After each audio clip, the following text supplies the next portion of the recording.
කියන දේ සිදුවේ යයි. அவன் சொன்னபடி ஆகும் என்று. දැන් මෙතන අපි ගොඩ නැගිල්ලක් අපි දාන්න යනවා. இந்த இடத்துல ஒரு கட்டிடத்தை நாங்கள் கட்ட போகிறோம். දැන් අපි මේ මොනවාද මේ සම්මේලන මධ්‍යස්ථානය හදන්න යනවා. நாங்கள் ஒரு கருத்தரங்க நிலையத்தை கட்ட போகிறோம். හරිද? දැන් අපි මේ ඩෝමටරිස් එකක් හදන්න යනවා. அங்கே தங்குவதற்கு அறைகளை கட்ட போகிறோம். ඇයි මට පේනවා දැන් ඒක. அந்த கட்டிடமானது பாஸ்டருக்கு தெரிகிறது. නැගිටිනකොට රැට නිදියන්න යනකොට ඒක පේනවා.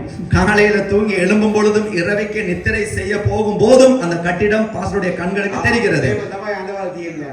இப்படித்தான் இந்த அறையில கட்டிடங்கள். එතකොට මේකේ අඳන් 20යි මේකේ අඳන් 20යි. இந்த அறையிலே 20 கட்டில்களும் இந்த அறைக்கு 20 கட்டில்களும் இருக்கும் என்று. ඊට අමතරව දේශනාකාරයන්ට වෙනම කාමර. அதற்கு பிறகு பிரசங்கிமார் தங்குவதற்கு இன்னும் வேறு அறை.